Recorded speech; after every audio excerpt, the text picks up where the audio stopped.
Choose the top two. Top two strongest in your own organization. How many of you would put the preparation and sales readiness in your top two? Could I see your hands? Okay. How many would put targeting the right prospects or customers in your top two? Okay. How many of you aren't going to raise your hand no matter what I ask next? Okay. I just want to see who I'm working with here. All right. Connecting, top two. Good. That went up a lot. All right. Assessing the needs, top two. Good at assessing the needs. All right. Solving, top two. Commit, top two. Good. All right. Assuring satisfaction. And finally, managing yourselves for improved sales, top two. Now, whichever are your top two strongest automatically exposes what the 6 are that are not your top two. You already know what your homework is. Here's one way to look at it. Put it on a wheel like this with the dot in the center being 0 and the outer perimeter being 10, and each one of these is a rating scale. And sometime when you've got a few free moments to think about this, or maybe while you're here, do this little assessment gram, I don't know what you'd call the thing, evaluation wheel, and just put a little dot on each line between 0 and 10 as to where you feel you currently are as an organization in the strength in that particular sales competency. And then connect the dots within the circle and see what kind of shape you come up with. And I'll bet you it's not a circle. What do you bet? What that tells you is which areas need a little more emphasis, more attention, which areas need some more training, which areas need some more resources maybe to compensate for an ongoing shortage in that area. So I hope it's a helpful tool, something you can use. And watch the bookstores in the fall for the 8 competencies of relationships. No, don't watch the bookstores. Buy the book. Boxes of them. Give them to everybody. Okay. Here are some assumptions I'm working on today. First assumption, if people continue to think as they do today, they will continue to perform as they do today. Could I get an amen to that one? Thank you. If we don't change people's thinking, we will not change their performance. Okay. Second assumption. When people are not held accountable, performance lapses are commonplace. Accountability is what drives society. It's what makes an organization or a family or a community work. Without accountability, somebody's pulling the wagon while somebody else is kicking back and taking a free ride. Okay? So we've got to have accountability, but we've got to change people's thinking if we want to change their performance. Likewise, if people can't see tomorrow clearly, they assume tomorrow is going to be like today or like yesterday. So part of our job as leaders, part of our job as the people who go to the conferences, the people who soak up this new information, the people who convert the ideas from the main platforms and the breakout sessions into practical application dialogue in the hallways afterwards, we need to help other people see what's possible. We need to paint some pictures of what tomorrow can be. Because if it continues to look like it used to look, nobody's going to change their behavior. And if nobody changes their behavior, no, it doesn't stay the same. We fall behind. Agreed? Got to constantly grow and change. So what's coming? I don't know. I know some things, and you know some things. You know, we know that e-commerce is enormous, but it's minuscule compared to what it will soon be.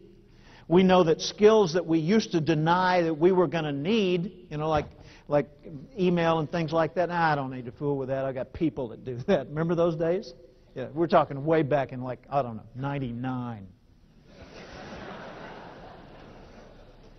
You know, we're finding that, of course, we've got to have new skills. Sure, technology's getting easier. Technology's getting more user-friendly. But at the same time, if we're not constantly learning and growing, we're quickly becoming obsolete. So as we come to the conferences like this, as we go online, we do research, we talk with our colleagues, and we find out what's coming, we need to ask ourselves further, what do we need to do to be ready for what's coming? Because if you're not ready for it when it gets here, guess what? It's not your opportunity. It's somebody else's. Ooh, a little disturbing thought, huh? So if you want to know more, start to notice more. And start noticing more in a lot of areas. Look outside your own field. I want to run through a little scenario with you here. This is a model where I just talk about how long it took various technologies, most of which you deal with on a day-to-day basis, how long it took these technologies to reach 30% market adoption, saturation point, beyond which it starts to just flash into everybody's world. Okay? For the telephone, it took 38 years for 30% of the market to adopt it. 38 years. The television took 17. Personal computers, 13 years. Scanning technology, over 10 years. Wireless phones, 10 years. Remember when it was so fun, so clever to call somebody from their front porch and tell them to answer the doorbell and then you rang it? Wow. Okay. We've come a long way. Hey, put it on mute, will you? Excuse me. Okay. We've come a long way. The Internet took 7 years. Now, has anybody picked up a trend yet? What's next? I don't know. How long is it going to take to be adopted? Less than... Exactly. See, what happens is society advances based on two things, based on the solutions we produce and on the connections we sustain. So what we've got to do is we've got to focus on the servers and make sure that the CBLF servers are right. If we're going to have all this technology and it's all changing and evolving, if we don't take care of this part, we've got a serious problem. At this point, I usually entertain questions. Would there be any questions at this point? So what is a CBLF server? That would be a carbon-based life form. You and me. It's always the human factor that determines whether it's going to work, isn't it? Okay. So what matters most in all this? Well, people matter, but so do things. Look at this. Systems, information, cost, of course. Values matter. Lots of things. Relationships, leadership, sure. And you matter. It depends when you ask the question what the answer really is. Someone says, what matters most? Well, if you're doing a cost analysis, cost matter most, right?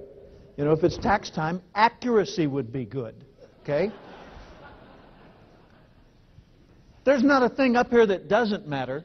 It's just that they take their own turns being in number one position. So what matters most? All these things matter most, sometimes. But people, including you, that's what packages all of it. These are not in any particular priority order. They're just up there because that's the way they came out when I typed it in, right? So if all these things matter, then we've got to make sure that we don't neglect any of these. I said a while ago that society advances based on the solutions that we produce, the kind of products and services, and the connections we sustain. So what we've got to have is pH balance. pH, profits high. pH, people happy. Does that work for you? Okay. Now, if you've got really high profits and your people are not happy, what's coming? That's right. Okay. So what if you make your people really, really happy, but you never get your profits up again? Become a church, you get a tax advantage. Okay. Maybe you just ought to work on both sides, huh? So it's kind of like this technology. I've got a piece of business technology over here I want to show you. It's sort of like this. Remember slinkies? Actually, it's not technically a slinky, but it's a coil spring, and the most popular brand is called Slinky. Which side makes it work? Yeah. I mean, it's a dumb question, isn't it? Okay. So I want you to just watch the Slinky for a second. And think of the Slinky as representing profits and people, the two primary issues in a business, okay? Profits, which is the product side, which is the system side, and all the, the technical part. And people, the human side, the interactions, the relationships, the sales, and so forth. Okay? How much action does it take on my part to bring this thing to life? Notice how much actual force I have to put into it. All I'm doing is just barely moving my fingers. And yet this thing's going back and forth just fine. But if I overemphasize one side, all of a sudden it stops. And it doesn't matter which side I overemphasize. So I've got to pay attention to both. I can't neglect either. But if I overemphasize one, then I end up with a really bizarre outcome. Same thing's true in your world. Okay? And that's true for businesses that are pretty large. And that's true for tiny little operations as well. The principles transfer. They're absolutely the same across the board. So here's the leader's dilemma. Okay, a person's sitting there and they say, okay, I run my own company. I got my people. I got all my systems in place. But Jim, you're recommending I spend an awful lot of time with the people side of it.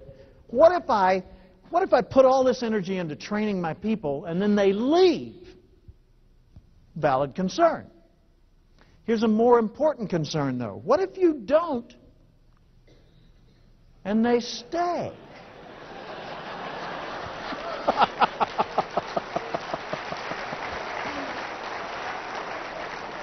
Shudder at the thought, huh? It's not optional. I mean, we don't have the option of not training our people, of not guiding their thinking and developing the right frame of mind toward all this. It's part and parcel of leadership. It's what comes from being in a position where you can make a difference. It's a basic responsibility. But there are vital relationships we have to lead people into. For example, if the person doesn't feel connected to the organization, they always will seem like an outsider, even if they've been there 30 years. If it were possible to live that long, and it may be, that you could have been with S.P. Richards from 1848 to now, if you didn't feel a connection with the vision, the values, the beliefs of this organization, even today, after all that time, you'd still feel like an outsider, someone that didn't belong. But if you do embrace what the organization's about, you feel like family the first day. So that's one of our primary roles, is we've got to get people to embrace the organization itself, to understand it and care about it and believe in it, or go somewhere else if they don't. Okay? Second thing is we've got to make sure they understand in the overall scheme of things what's their part. Where do they fit in this matrix? They need to see how when they produce a result and it goes to the next level, what do those people do with it and how do they feel about the way they get it? And when they get something from someone else, where are they in the food chain? And how does it go back upstream, right? Also, they need to understand the technology they're dealing with and understand more than just the operation of it. They need to understand a little bit of the why that makes it that way, so they can help make it even better. Okay? If a person doesn't have a sense of purpose in what they do, they won't add much value to what they do. Would you agree with that? If you don't find much purpose in what you do, you won't add much value to what you do. Quick story. Years ago, I was in Atlanta in the airport, and I was in the food court. And I was standing there with my little coffee and muffin, and I was just watching all the people. It was really, really crowded. It was like out in the foyer this morning, people everywhere, thousands and thousands of them. And I chose not to fight for a table, so I just stood back and had my little snack. And I noticed a busboy who's bussing tables, but he looks like this. Slumped shoulders, long droopy face, kind of dragging his feet. And he goes from table to table, and he picks up a tray, and he gets the trash, and he's making eye contact with nobody.